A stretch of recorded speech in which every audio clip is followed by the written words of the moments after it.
안녕하세요. 류용숙 법무사입니다. 개인회생에는 여러 원칙들이 있습니다. 그 중에서 가용, 소득, 전부, 투입의 원칙이란 게 있어요. 이걸 간단히 설명드리면 내가 매월 받는 소득에서 거기서 법원이 인정하는 최저 생계비를 제외한 남은 돈을 가용소득이라고 하는데, 이 가용소득을 전부 변제금으로 투입해야 되는 게 원칙이라는 얘기입니다. 즉, 내 소득이 300이다. 내가 1인 가구다. 그러면 약 133만 원을 제외한, 즉 167만 원을 변제금으로 납부를 해야 돼요.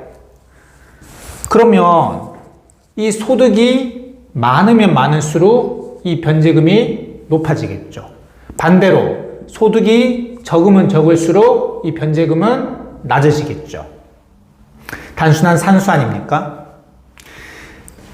근데 이 월 변제금을 낮추기 위해서 일부러 사업을 폐업을 하거나, 그러니까 가짜로 폐업을 하는 거죠. 자기 지인한테 사업체를 명의 이전만 바지 사장으로 앉혀놓고 자신은 계속 실질적인 소유자죠. 그리고 소득을 벌고 소득을 벌면서 다른 200만 원 받는 회사에 취직을 하는 것처럼 꾸며요. 그래서 내가 사업으로 버는 돈은 500인데 500으로 하니까 월 변제금이 너무 높은 거예요. 그래서 200짜리로 이렇게 바꾼 거죠. 그러면 200 하면 변제금이 확 줄어들잖아요. 혹은 내가 사업이 아니라 월 500 받는 회사를 다니고 있다가 갑자기 200 받는 회사에 새로 취직을 했다. 이렇게 해서 개인회생 신청을 했다. 될까요? 결론부터 말씀드리면 되긴 됩니다. 되긴 되는데 저도 이상하게 생각하고 여러분도 지금 이상하죠. 야, 이렇게 꼼수가 된단 말이야? 법은 또 바보가 아닙니다.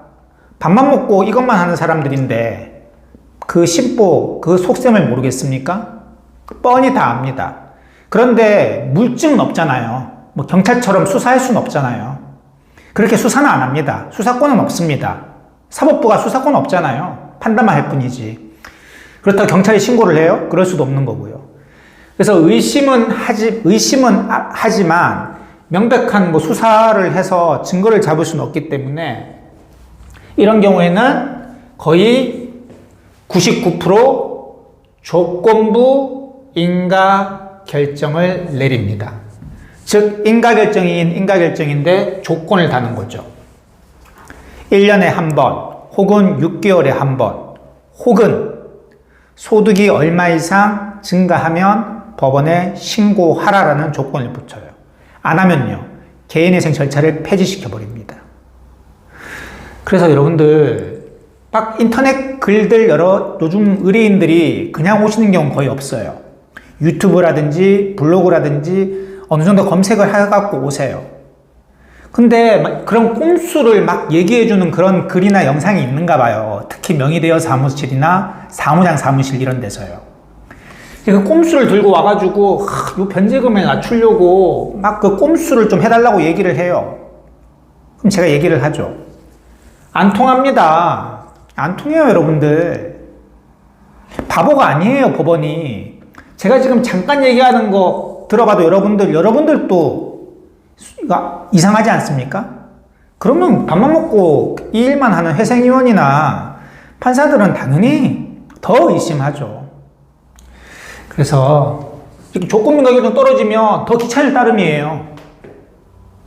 그래서 소득이 올라가면요, 그만큼 또 변제금도 올라갑니다. 그럼 또 매년 또 보고해야 되고 6개월에 한 번씩 보고해야 되고, 그런 거 안 하면 또 폐지될 수 있고 더 귀찮을 수 있습니다. 그러니까 여러분들 법이 허용하는 범위 내에서 변제금을 최대한 낮춰주는 게 저희들 법무사의 일입니다. 그 한도 내에서만 혜택을 받고 진행을 하세요. 어떻게든 거짓말해서 법원을 속인다는 생각은 하지 않는 게 좋습니다.